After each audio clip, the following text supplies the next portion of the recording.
Time now for Homeschooled as we welcome in Anthony McCarron and John Jastrzemski. And fellows, Michael Conforto, the longest-tenured Met position player.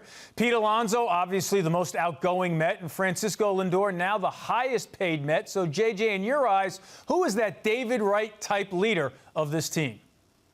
Yeah, Eamon, for me, it's Pete Alonso, the polar bear, because I go back to what he did in the 2019 season. It's a rarity when rookies come to New York and embrace the franchise and embrace the city the way Pete Alonso did, the way he did as far as the cleats and the hats, the FDNY and the NYPD stuff right before September the 11th, the hashtags. And listen, he let his play on the field do the talking, but you could tell he was very comfortable talking with the media, being that sort of voice. Win, lose, what have you. He was there. And to me, he's just a guy that's a born natural leader. Conforto is far more mild-mannered. And Frankie Lindor, listen, he was a stud. He was a leader coming over with the Cleveland Indians.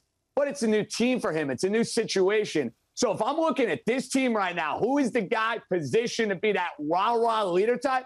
Easy call for me. It's the polar bear. And it definitely seems, no doubt, that he feeds off the Met fans and the Met fans feed off Alonso. Now, Anthony Conforto repeated Sunday that he will not speak publicly about his contract extension talks. That, of course, will not stop us from talking publicly about his extension talks. But, Anthony, will that uncertainty have any impact on Michael Conforto's leadership role with this team?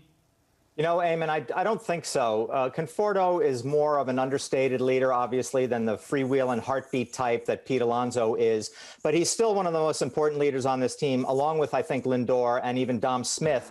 But I believe that a guy like Michael, who is so even-keeled, will look at the contract situation and how it's unsettled beyond this season and look at it as an opportunity to provide a little bit of leadership in a way that maybe we won't see, you know, on the field throwing pies in people's faces and rah-rah quotes and all that sort of stuff, because I think he's a big guy by example. He talked about that earlier on Sunday, about how that's how he views himself as a leader. You know, David Wright got in your face a little bit, built you up a little bit too, but was, you know, interactive and Conforto was more of an example type guy. And I think by handling the contract situation and all the stuff floating in the air about it and the media pressure and, you know, if he goes into a slump, are people going to start talking about it? I think by being Michael Conforto, accountable, you know, heartbeat normal, I think he'll give an example. And that's a kind of leadership, too, that maybe we don't talk about enough.